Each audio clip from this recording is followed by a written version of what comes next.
one take. Because listen, I'm going to give you my true and honest thoughts of why I'm calling the Indianapolis Colts, signed by Pat McAfee right there, are going to be the best, most underrated team. So, look, I think it's close between Indy and Chicago.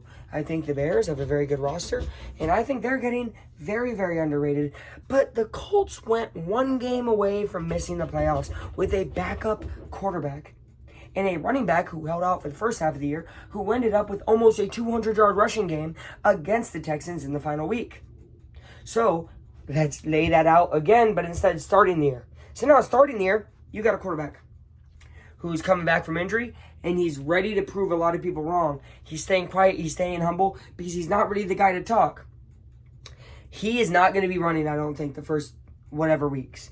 I think that's going to affect maybe the run game a little bit, but eventually it'll get kicked on. And it won't matter because JT out the gate is going to be the JT from a couple years ago. You guys remember the one. Pass catching and running, being an all-purpose guy like Christian McCaffrey does. He will be that guy for the Colts this year. Michael Pittman Jr. got signed and owns a farm here in Indiana. He loves this place so much and he's going to show out for the city. A.D. Mitchell got slept on because he sometimes doesn't take his diabetes medicine.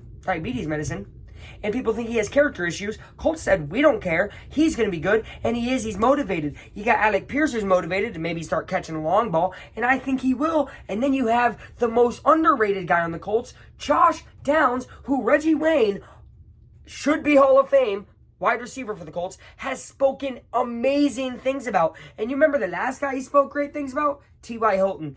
This guy knows talent. Josh is crazy good. AR's airing it out. You got the run game. And I haven't even talked about the defense. And so you're thinking, well, good thing, man. That cornerback play is bad because Bradley's back. Oh, no. Guys, I took the offseason to think to myself, was Gus Bradley that terrible, or were certain guys missing tackles? And in some games, it was missing tackles. You got a lot of DBs coming back for year two. You got Julian Blackmon playing back at safety. He is ready to be the stronghold of the defense in the back end. And in the front, who better than Big Grove and DeForest Buckner? You add on Kwity Paye, Dio Adengbo, and I haven't even mentioned Laiatu Latu, rookie, who is going to be incredible. Add on EJ Speed, the kid that did, and Zaire Franklin. This team is built to contend, and nobody's talking about them.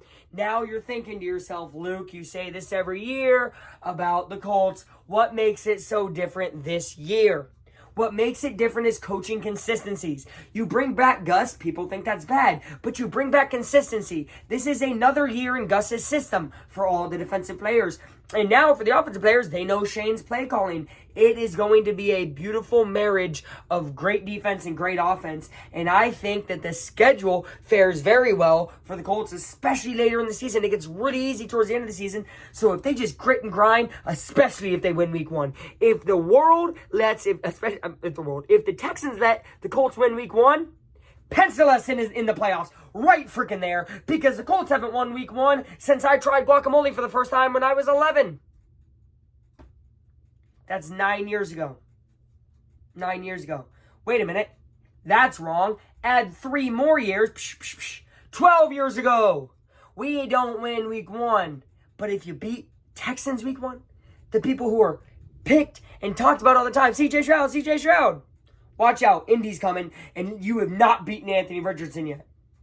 That's all I got to say. It's going to be so exciting. I'm going to training camp 5 times this year. Stay tuned for more Colts content. We got a lot coming at you. Go Pacers, go Colts, go Cubs. I bleed blue, I bleed gold, and I bleed Indy, baby. Go Colts!